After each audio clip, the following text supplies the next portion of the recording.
This is Van Electric Ghost. We're live on the air with Russell Van Brocklen for the first time. We're going to talk about dyslexic kids and how they're specialists, not generalists. And I just want to thank you for being on the show today on a Saturday morning. But before we get to the heart of your story, I always ask every guest a couple questions. What motivates you and why do you do what you do? Well, to be honest with you, what happened with me is it all started in the late 90s when I was finishing up college and I wanted to know how laws were created, not some class I wanted to know. So I did this ridiculous thing. I signed up for the New York State Assembly internship program. And the reason why it was ridiculous is I showed up and I said, here's my neuropsychological evaluation. I have a first grade reading and writing level. So the speaker's office decided to accommodate the living daylights out of me to the absolute extreme. They didn't care about the cost, and it ended up costing them thousands. It worked out really well. I ended up getting a recommendation of 15 credits of A minus. So that goes back to the research to the political science department of the State University of New York Center at Buffalo. They didn't like the extreme accommodation, so they lowered my grade from 15 credits of A minus to 15 credits of F. They flunked me. So at that point, I said, how do I go and force myself to learn to read and write so I can teach other dyslexics? And in grad school, and my professor said, well, if you like politics, it's easy, law school. So I went to audit 2 law school classes with the inability to read or write.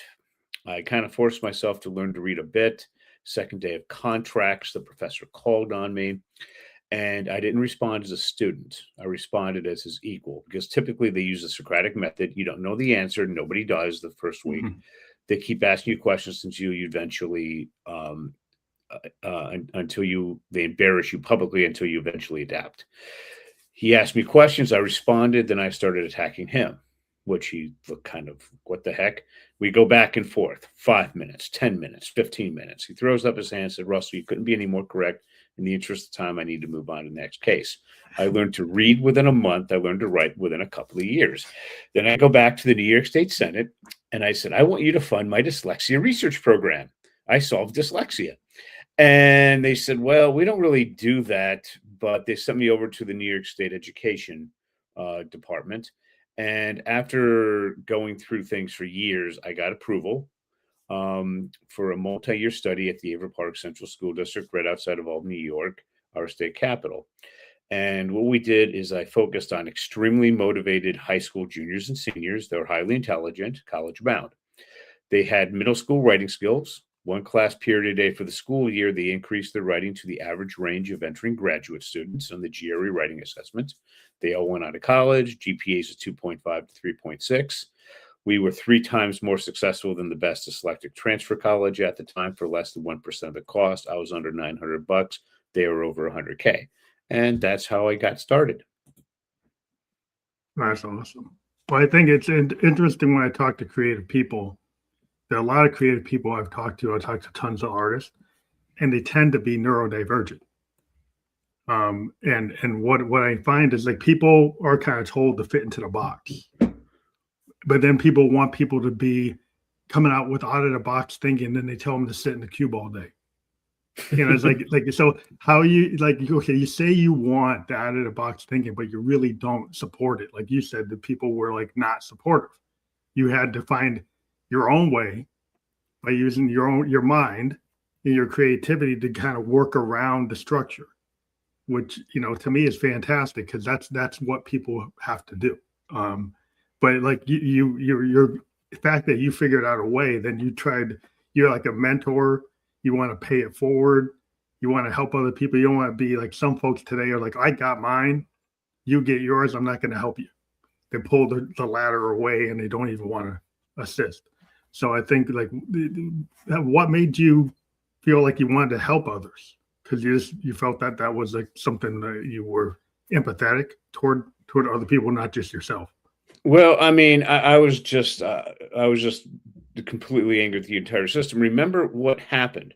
The Speaker's office of the New York State Assembly came up with these insane accommodations, and some professors at a state university decided because they didn't like those accommodations, here's your 15 credits of F.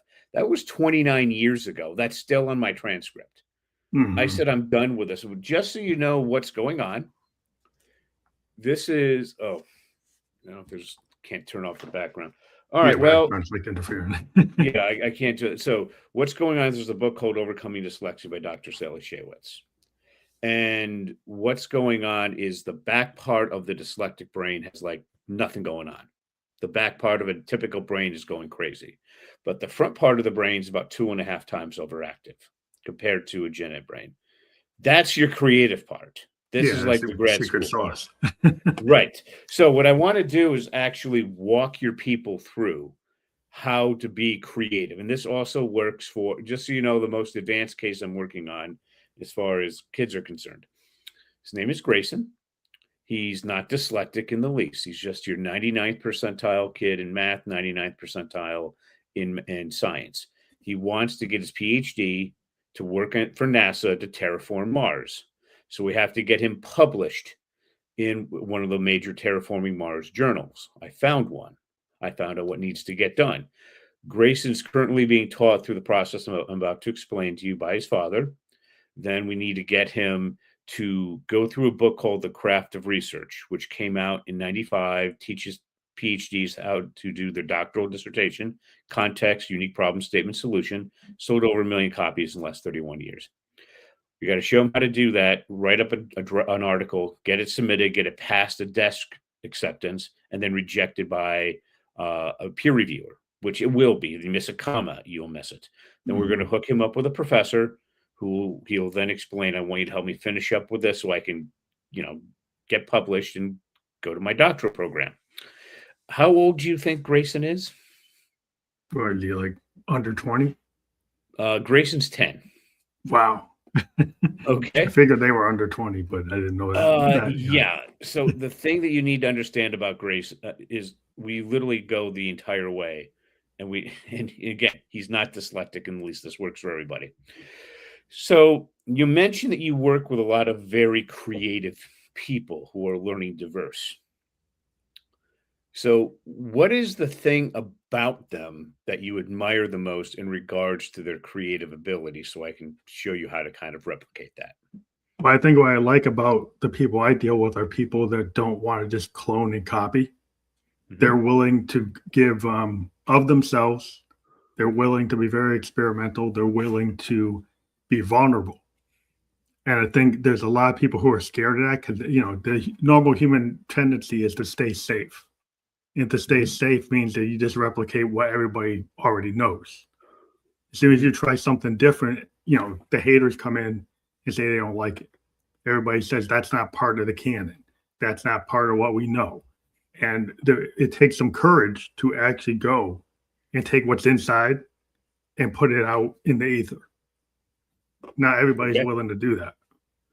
All right. So the question is, how do we come up with that something different?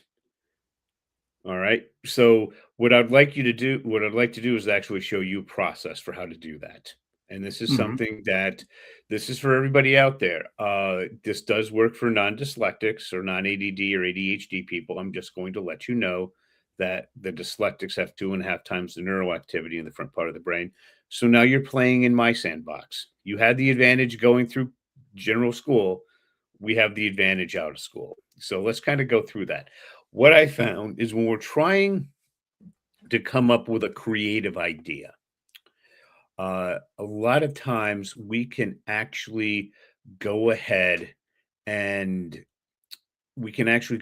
come up with something interesting to develop those ideas, but we need a framework. We need some way to help organize our thinking and to kind of express things. So what we typically do is I usually start off with a movie review. Okay.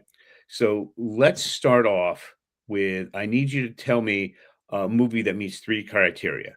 Number 1, it's a movie that you know extremely well. Number 2, you think it's one of the best of all times. And number 3, everybody has seen it. All right. What's the name of that movie? Well, for me, I'm kind of biased to Citizen Kane, but probably not everybody's seen it. Nope, that's absolutely fine. Citizen Kane is considered by many film historians as being the finest movie ever made. So now I'm going to ask you a very hard question.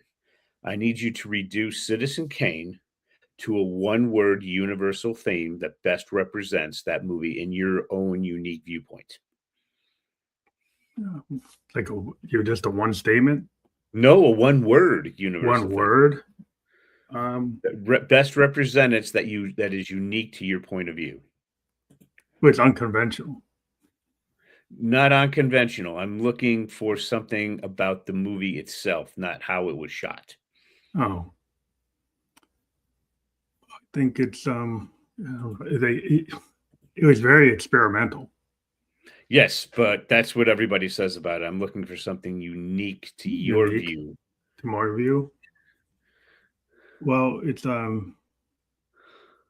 have a hard time doing it in one word.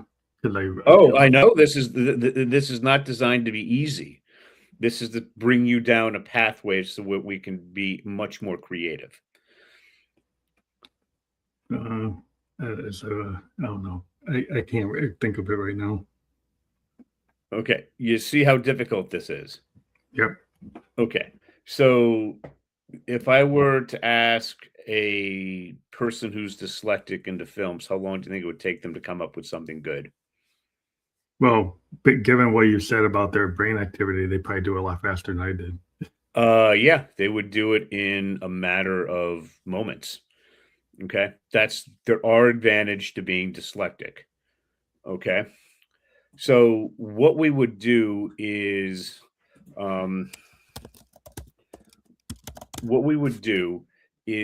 let's just take your idea for experimental. Okay, we would write a movie review on how the actors, the director, and the person who wrote the movie, how they did with the universal theme of experimental. Okay. Do you see how that's not really going to work? Yeah, it's probably, I don't know, it's not specific enough. It's just, yeah, it just doesn't fit. So let's kind of go into Citizen Kane for a moment. So normally what we have are the standard who, what, when, where, how, why questions. So I want you to think about the movie. Name a minor character that you think is important who had an interesting storyline that is the most interesting to you. Not the main one, it's a minor one. That would probably be hard to get that one because that's probably difficult. But let me see something. Yeah, I don't know. To think about it. I think.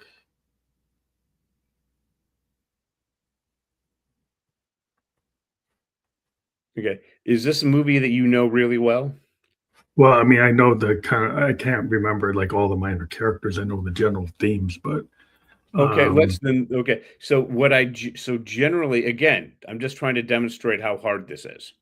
So I tend to go with the minor characters because the main ones everybody's done before. But let's Agnes Moorehead as Mary Kane, maybe. Okay. She's only in like one sequence. Okay. And what's the best universal theme that represents that character in your point of view? Well, the universal theme. Well, she's a mother, and there's a concept of like, she's kind of like agonizing why she sent Charles away. Okay, reduce that to one word. Betrayal. Betrayal. Okay. So what we've now done is, do you see how going for something specific, asking a specific question, makes it a lot easier to come up with that universal theme? Yeah, it's kind of what writers do, with like film directors when they're trying to figure out like the motivation for the actor in the scene. Right. So if we were to do a movie review, we'd ask how do the actors do, the directors do, and the screenwriter, and then we would do it that way. The problem with what we came up with here, it's a very broad brush. Mm-hmm. Okay. which used to work great in creativity, back in the 90s.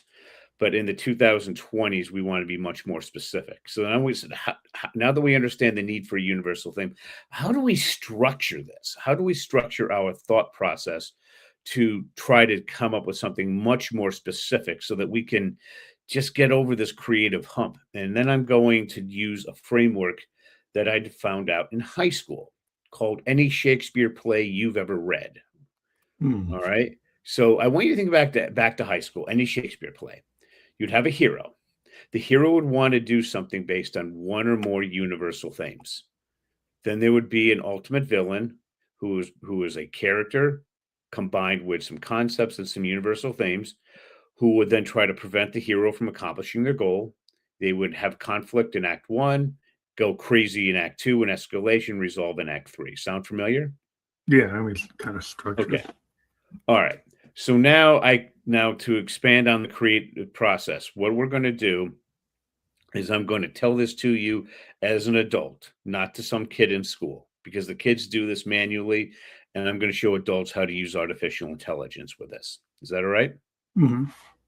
Most people tell me they use ChatGPT. So I'm going to tell you, spend the $20 a month. It's $5 a week. It's worth it.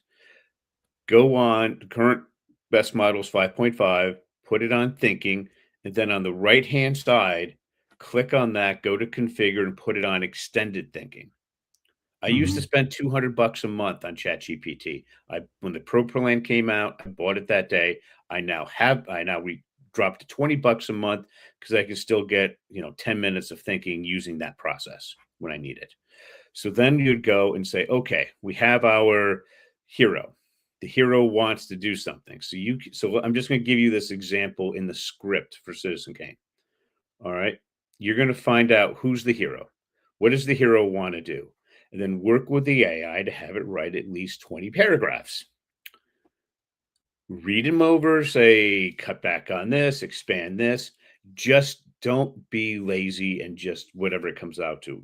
Make sure you're happy with those 20 paragraphs. Then for each one, tell it to pick out the most important word based on what the hero wants to do for each sentence and have them list them. And then have them come up with custom definitions.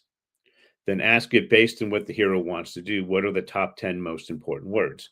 Then you as the human have to make the decision. What is the best, most important word? The definition is going to count hugely in this.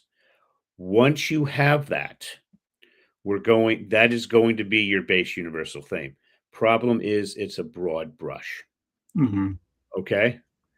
That's your problem. Now, what we have to do is we have to come up with something much more specific that matches what's in your mind. So what we then do is we tell it to take that base universal theme and come up with 100 synonyms with custom definitions. Then ask, compared to what the hero wants to do, what are the 10 best ones? And then you're going to go and look at those 10 and the custom definitions and pick the one that best matches what's in your head.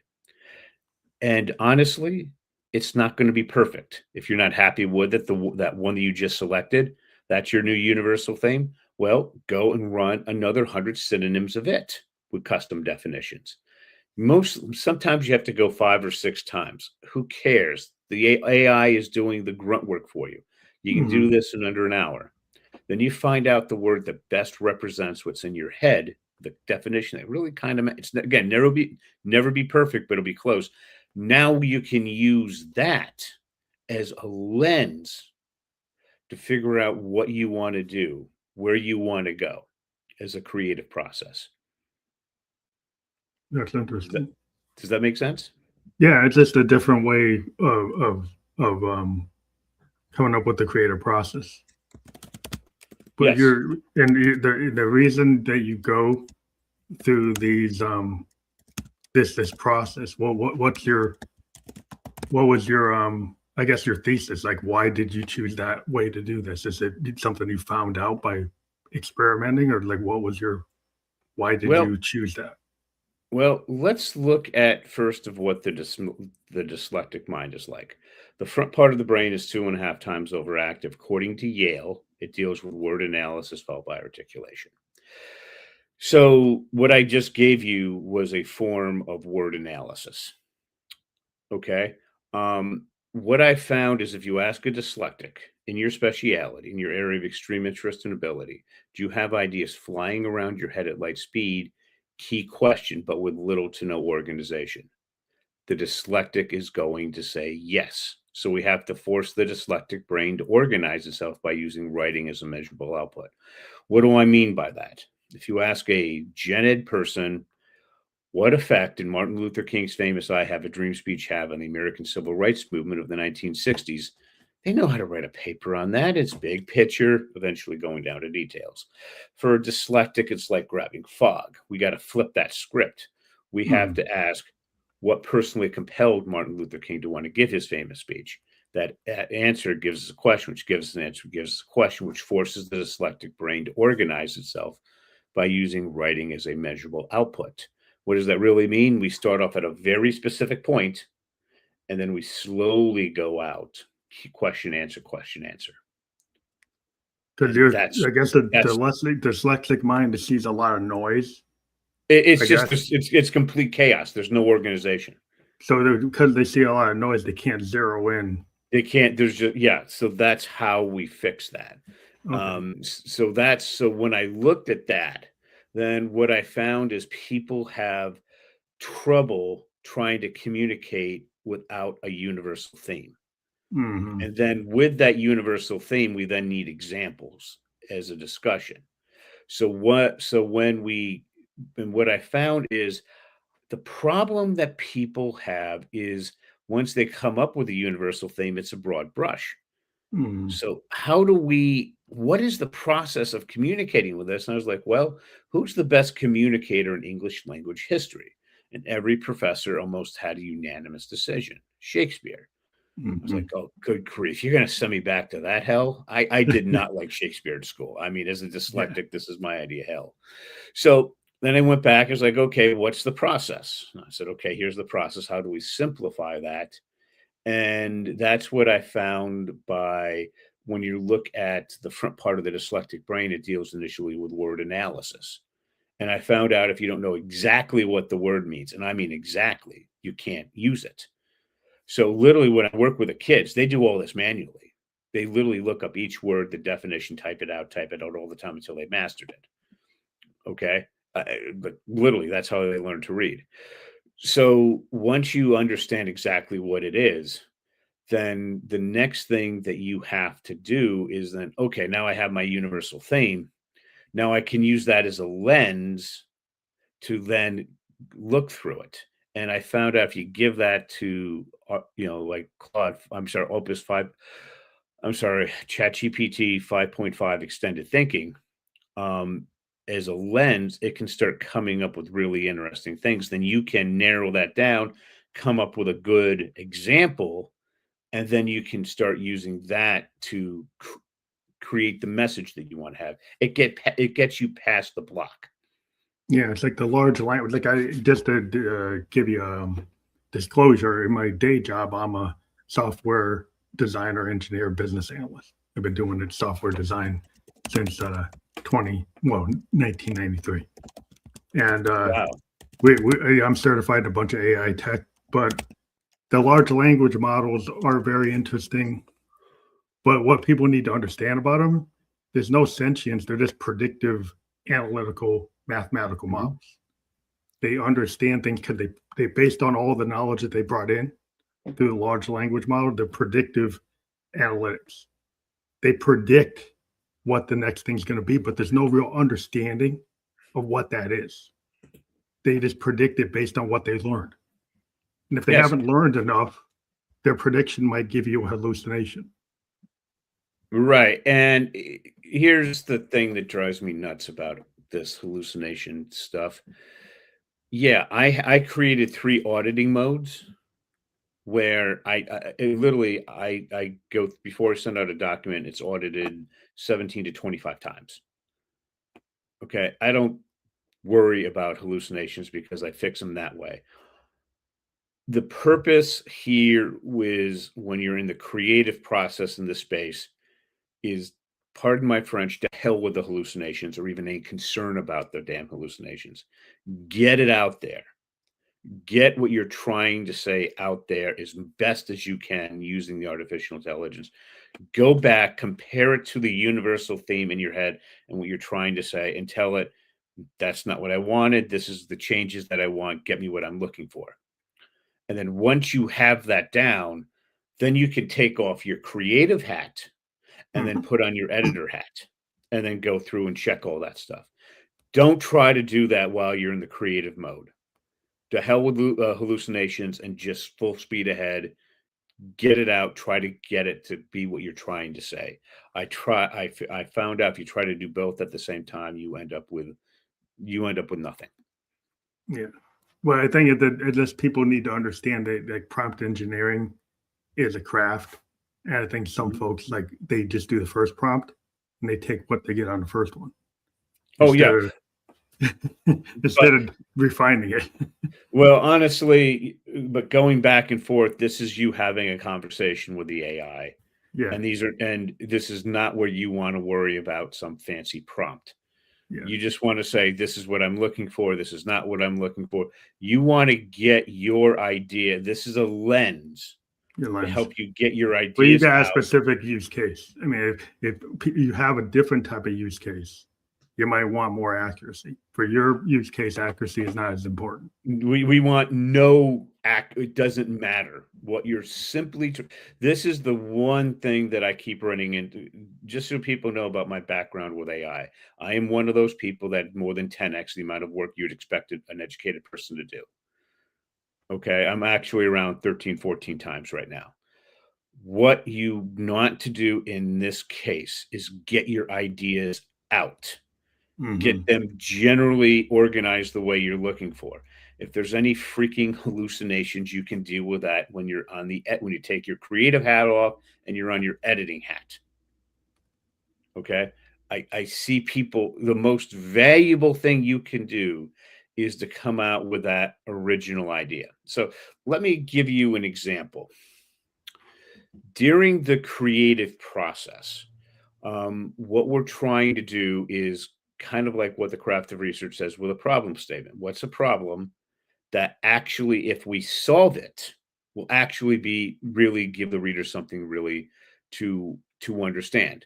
So one of the biggest issues that I had is after I got done with my original program, I was when I presented it in New York City, I had two things happen. The first thing is that the senior professor said, we don't care about this. We want the craft of research. And they wanted me to teach literally that level of skill to high school dyslexics before they stepped into college. And they were serious about it. And they're still serious. The teachers asked me, this is great. Does this work for normal kids? And I said, no. And they said, come back when it does. So I had to come back with how to teach literally PhD level writing concepts to the young and to the kids, so it actually works. All right. So what I found is I didn't have the artificial intelligence back then. I had to do all this manually. What I initially did is I focused on articulation, followed by a little bit of word analysis. Because remember, it was the graduate records, analytical writing, analytical articulation. That was my insight. I found I had to flip it to word analysis first, followed by articulation. All right. That insight took me, and to set everything up, took me 8 years before I came back. Okay. So what this allows you to do is when you're looking as a creative process, this allows you to focus on just trying to rough your idea out.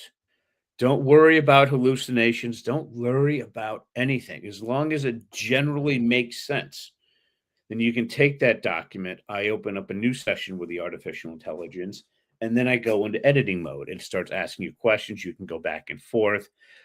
That's when you worry about this stuff, not in the creative process. In the initial kind of like stream of consciousness kind of phase. Like when you're a musician, you can either write stuff down on the page, right there on the bars, or you could be like a jazz fusion experimental artist and just put the tape player on record and just go free flow.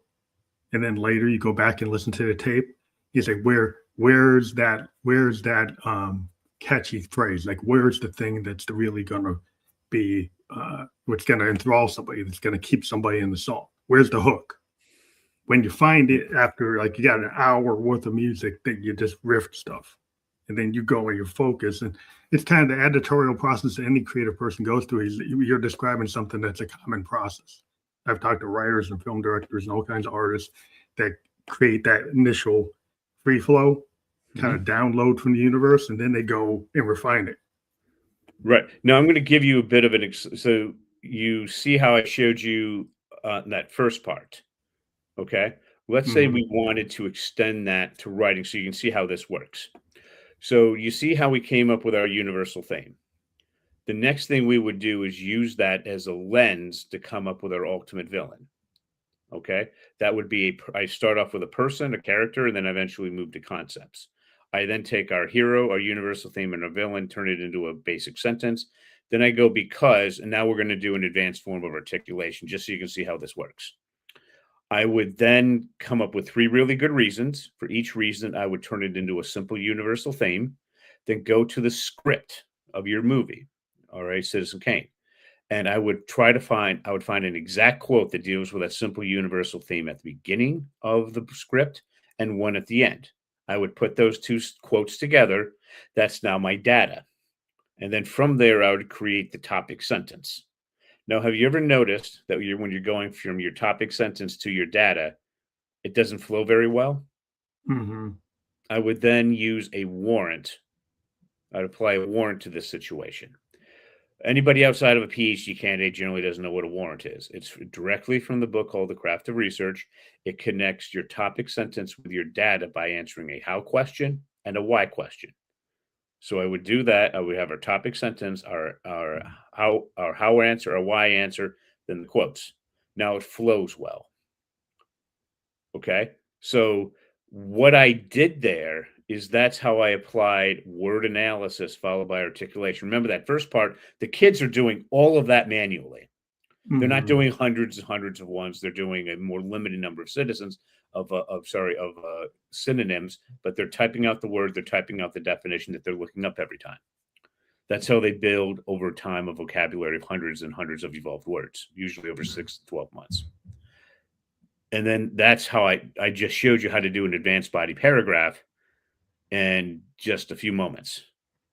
That's that solution. That's the solution. That's, basically from the Craft of Research. So what I just showed you here is how to start using universal themes, how to organize it, how to come up with something very specific, and then how to extend, all the way through articulation. You can adapt that to focus on anything you want to do in the creative process. It's interesting because you've kind of, turned the process into a very scientific method, very structured, very logical brain. Yes, because the issue when you're dealing with dyslexics is we have 2.5 times the neural activity, but it's all chaos. That forces the thought process that forces the brain to kind of organize itself. And that's the big issue with dyslexia. But I've also used that with other people, with Gen people. So let's just take an example. Give me an example that you're running into that's an issue with the creative process, something you're trying to solve. Well, the creative process, I'm very free flow. And I don't usually run into blocks. I've written over 5,000 songs. I write 2 or 3, 4 songs a day. Okay. So I don't run into that problem because I kind of allow myself to get a download from the universe, and I'm very experimental. And I'm not looking for perfection. Part of the problem, I think, with some folks is they're looking for perfection. I'm looking for the happy accident. I use a lot of analog synthesizers, and I let them give me the tone because they're kind of organic. When they warm up, they behave differently at 5 minutes on versus 30 minutes on. You have to rewire them manually to change their workflow. And every day I pull all the wires out and I remap them and just randomize it. And over time, after 10,000 hours of doing work, you've got some base knowledge. But when you hear something different, you don't let your logic brain tell you what to do. You go with the feeling. So my creative process, I don't have a problem because I kind of go with the flow state. So you've already developed your process. So for just your community out there, what I just gave you is you don't want to take what I gave you and just run it verbatim. You want to adapt it to how you do things. I just want you to think of it this way. Once you come up with a very specific universal theme that best represents what's in your head, and then you use that as a lens. You tend not to need to pick out the ultimate villain unless you're trying to create a story, but just trying to come up with some ideas on that. Use that as a lens and try to come up with an example. So most people, if you tell them what the universal theme is and you give them a simple example that makes sense, they can get it. You don't have those two things. You can't explain it into a one-word universal theme, and you can't give an easy example. It makes trying to communicate your message really hard. And with just the advent of so much AI slop out there that people are dumping on the internet, this is how you cut through that message. Let me give you an example. Noise. Yeah. We met on Podmatch. I started Podmatch in March of last year in 2025. This is now my 280 something podcast. Okay. I was the number one guest on Podmatch for month after month after month. Now I'm number 8 or something out of so many thousands of people. I use my method of how to come up with something interesting to say that I can apply to pretty much just about anything to help spread what I'm trying to say across the internet. I had to look at, you could do the traditional social media thing where you try to find that one thing which really is kind of ridiculous that goes viral, or you can just do the plotting podcast after podcast after podcast thing. What I found out after doing this 280 some odd times is the reviews that I'm at number 252. So I'm hitting about 88, 89% of podcasters leave me a good review and a good comment.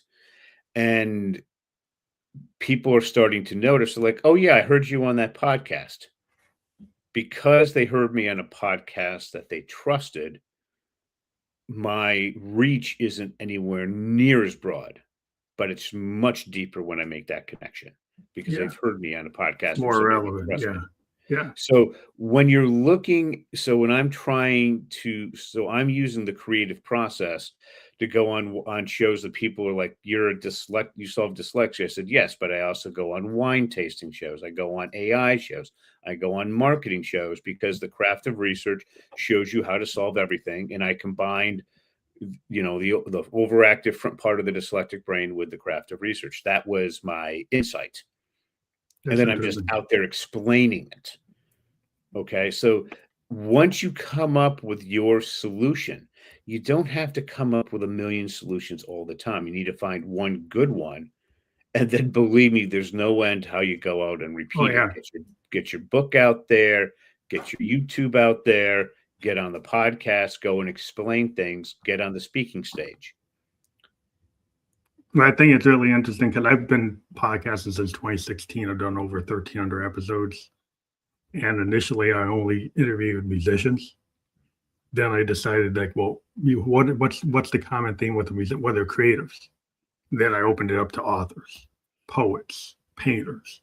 Then when I got into Podmatch in 2020, I said, you know what? There's a lot of influencers. There's a lot of authors. There's a lot of, people who are like just coming up therapists, but they're creative. They're entrepreneurs. They're creative. So what's the common thing? Creativity. And then I still try to wind in the creative process that comes from like typical creators like songwriters, musicians, film directors, painters, but apply that across the board. And I've been able to kind of thread the needle, be able to not just have a podcast that's just talking to singer-songwriters. I can talk to anybody because most human beings are creative in some way. Oh yeah, especially songwriters, creators, researchers. That is those are creative jobs, and I can tell you that being dyslexic is a huge, huge advantage in all of these. Huge. Yeah. So the main issue that we've run into is we couldn't communicate it in writing, but now using AI with a No, you lot, as can't. I said, when I'm using artificial intelligence, I created 3 modes with Anthropic. Okay, Hmm. I use Opus currently 4.8 on max setting. Um, I have what I call a catastrophic mode. I literally have it look through the document and say, what have we left out that catastrophically hurts this that we need to add? And I'll Hmm. run that mode literally like 10, 12 times until it literally comes back with 0. You Then I have refine one it. called, Yeah. yeah, called max correction mode. How can we maximize anything else that needs to be corrected? I'll run that 5, 6 times. And then I have a full polish mode one. And until it comes back with 0 with all of those, I just keep running it. Well, you're And using like an agile iterative method, which is like in software development. That's what we do when we design software. yeah. So just by doing that, I was at 85%. Now I'm with the new model. I'm pushing about 90% Hmm. of published ready. So when I send that out to a senior human to re-go over things, of course they check everything, Yeah. and they hardly ever find an hallucination or anything else. They make some small changes, and then I ship it out. But when I send it to my assistant, one's a PhD candidate, one has a master's in teaching English, they said the work is really well done. But if I didn't go through those modes and the Iterative 200 process. plus Yeah. corrections, it's AI slop. Yeah. Well, that's the problem. Like the reason you see the AI slop is AI is so convincing on the first answer that if you don't really know your topic, which is the problem with a lot of people building the prompts, they don't really know the topic. So when it gives them the slop, they don't know that it is slop because they haven't done And, the work. well, yeah. So what you need to focus on, this is what I found out when people are scared about AI taking their job. You need to know your subject cold. You need to know what good looks like, and when it's not good, you need to know how to fix it. Yeah. Because the AI is a really smart, dumb thing. Okay, it Yeah. doesn't understand the basics. And if you're a kid coming out of college, I'm 52, you're 22, you're a kid, right? What I would do is run a deep research report on anything. Usually, I Anything. have Yeah. Anthropic Opus do it. Usually about 3,500 to 4,000 words. Read the report and then use that as something to go to model what you're going against. And over 6 to 12 months, you do this with everything, you're going to be able to become relatively senior that quickly and have a good idea of what good looks like and what, if it's not, how to fix it. Because But until you do that, yeah. your usefulness to the organization is rather limited. So that's the kind of basic skills. Like if you go and get your BA and then you go get your master's, like you go to like the rigor of like the academic like ideology or method. You have to test and verify. Like if you're like if we're building programs in software, I design programs for banks and insurance companies. We've got like that tens of thousands of lines of code, and we have to know what the business case is. Say we're doing cost Mhm. of insurance, we're doing underwriting. We have to go and understand what is the business case, what is the use case, what's the end result, what's the expected result, what are we trying to do? Right? If you don't understand the base case, how are you going to design anything? You can't you have to understand the business terminology of what the banker wants to do, what their insurance actuary wants to do. If you have no idea and you just try to match a number on a spreadsheet without knowing what does that number represent, you're just going to fail every time. Yeah, that's why I said when you're new, right out of college, right out of grad school, run those deep research reports. And it's 6, 12 months, 18 months until you know what it is. And then I don't care how advanced AI is going to get. We're just going up the food chain. Again, you have to know your subject cold, and then when it's not right and how to make it right. And then you can learn how to teach the AI to do what you need to do. Like literally, I am just moving over to 4.8 Opus. and I set everything on max. This just dropped a couple of days ago. And I had all these projects that I couldn't get cowork to do correctly. Now it's doing it correctly. All right. And it's just allowing me to go, and once I get a few things run and set up, I'll be able to be so much more successful for so much less time. Well, yeah, that's more efficient because like now you get the busy work or the grunt work out of the way, and then you can go to the critical thinking, the creative thinking. And the problem I have is like a lot of the American educational system was built on building the industrial worker for the assembly line or the farm worker for the field. And if you don't, and when you didn't really want 80% of the class to become critical thinkers, you didn't want them to be W. Du Bois, you didn't want them to be somebody who got Carnegie Mellon being an engineer. You just wanted them sit in the cube. Like, how do you go from overnight, get rid of all the grunt work, to getting people to have critical thinking when you didn't really teach them how to critically think? That is the transition people are going to have to make. And what I'm just telling people is Anthropic went from doing 9 billion last year. Their annual run rate now is at 47 billion. They're probably going to double, 10x again this year to 90 billion. You wonder why Wall Street's making all this profit? It's just going to keep going crazy like that. And either you're going to be on the train or off. And that's why I tell people when they think, well, I have parents that are like this all the time. They're like, what happens if my kid does, I don't like AI, I don't want him, I think it's the devil. I said, fine. They can deal with it when they're 18. Parents said, okay. I show them the craft of research. And I've had students who freaking hate AI, hate it all through college, never use it. They go to a company, they force them to use it. Within a matter of weeks, they're teaching their peers how to do AI. Because I said, go do your context, then go to your problem statement, then go to your solution. And they say, I hate this. I said, welcome to the adult world.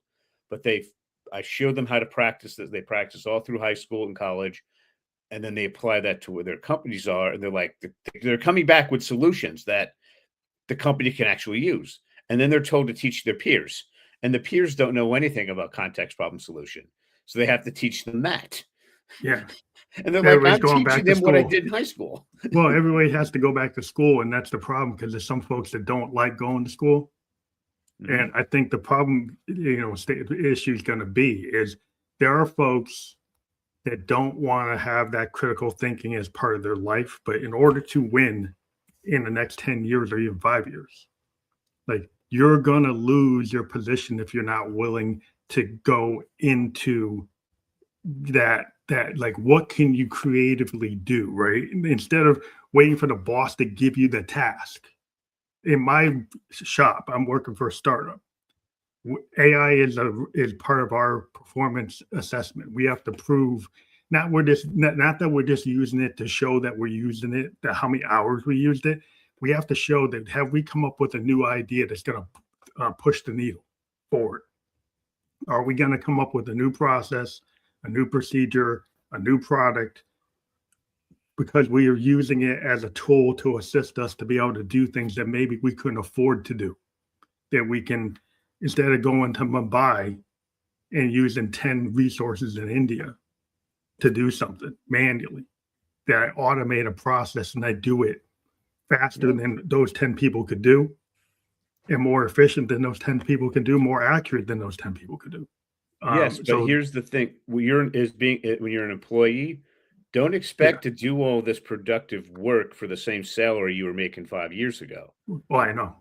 Okay, I've literally had people that I've trained, and then they go out and they're literally they became one of those 10Xers, and they're going out asking for, they don't want 100,000, they want 200 plus, and they're getting it. If one company won't pay, another one will. Yeah, but you have to basically you're creating like a talent. You're creating this like resource that you're going to be able to sell, and you should get top dollar. You shouldn't let this is the problem. A lot of folks want to feel comfortable because they're mortgaged and they want to stay in a job 5 years, 7 years. But in this market, doing that is going to bite you. Because if you Oh, do that and you're locked at 150 and you could be making 250, but you're too scared to go do that because you would just want to, you know what you know, right? You're comfortable in that structure showing up at that cube. That's not going to work because guess what? Eventually, they're probably going to kick you out. So you might as well go. if you can do that level of work, and I have had people that I've advised on that. One was interesting. She was making about 120,000. Then she went and she got up to 275, and she was putting in less hours Oh yeah, you will put because less she wanted hours to be in. home with her kids early for certain things. But she was so damn productive. She said, "Here's exactly what she said." She said, "Let's look at what your previous person did. Let's look what I do over the next 3 months." And it came back. She was multiple times more effective. She's like, you can hit my numbers, or I can go to somebody else and they'll get it because guess what? Thanks for showing me the data that I can now show them. She got what she was looking for. Yeah. Well, I've always been able to get increases, and I'm in a startup. So in a startup, like you usually get rewarded if you can prove to the CIO and the founders that you're doing it. And because you can actually go in the door and you have to go through layers. I can just go talk to the founders and just call them on the phone. I can call them on the phone like right now. And so when you're in an organization that's like that, which I used to work for the Fortune 500 and I got tired of it because there are too many layers of bureaucracy. I went to work for smaller companies that were more dynamic. And the more dynamic companies were willing to let me have the architect hat on, have the analyst hat on, have the sales hat on. If I need to go to a sales call with the CIO, boom, I can go with them, right? And Yeah. you just have these opportunities because you're not being put a glass ceiling on what you can do. You're Yes. being allowed to totally be dynamic. You know, it's like the Silicon Valley idea, but not everything's in Silicon Valley. My guys are out of Louisiana, but yeah, you can just do whatever you want if you're willing to do it. Yeah, and if you're a head and hands person, here's my recommendation: become an electrician. I've had students who went and did that. They're excellent at it, and I just had one of my former students. He finished up. He had his associate's degree in electrician, and then he did a 5-year union apprenticeship. So he's a full journeyman guy. And they said they want him to build a data center in some a lot of work for place. people doing that. Plumbers too. Yeah, but specifically electricians in the middle of nowhere. So we found out what they were offering, and he said, "Yeah, I'm 50% more expensive." The guy said, "No way." He kicked it up anyway. Came back from the site. Is this guy real? Does he know? Yeah, fully qualified. Pay him. Get him out here. Well, the plumbers there's a lot of work for those data centers getting built. You got plumbers and engineers, and it's billions of dollars, billions and billions. I don't know. It's maybe over 10 billion. They're not going to. The guy's like, I need the skilled labor so bad. Get him out here. And then when he showed up, he negotiated. Here's his overtime rate. and all that stuff you're building. There's still going to be trailer with a bunch of guys. He said it sucks, but he's making so much money. He's going to be able to put down he's going to stay there until he can save up half for a house. Well, the thing is, even after you build the infrastructure, it has to get the GPUs have to get replaced in 5 years, and then the plumbing and all the electricity, that stuff's going to probably crap out. So there's going to be lots of maintenance. Yes. And so the maintenance work on these things is going to create a whole level of people. And then all the entrepreneurs building new technologies and services from this is going to create the new economy. Because now you can go and become a micro industrial powerhouse with 2 guys, 3 guys, or 3 ladies. It's you don't hardly need anybody. You might need 100 people. You can do it with 2 people. You could have 1,000 people. You could do it with 2 people. It's so that's where there's no limitation. If you're still thinking old world, of course, if you're in the old paradigm, you're going to think everything's terrible. But you can't live in that world because that world doesn't exist. We're where we are. Yep. So, but I do have to kind of cut it close because I do have another podcast coming up. I do want to let people know we have the QR code for your ebook link. And if people scan that, they go right to your website that I have up there, but that's easier to just QR code it. So if people go there, they can get your book. Yeah. They can get the 3 Reasons book. Best thing to do is just click on where it says download free guide, fill out 3 questions, and contact me directly. And I'll see what I can do to help you get through this. Well, I want to thank you for being here today.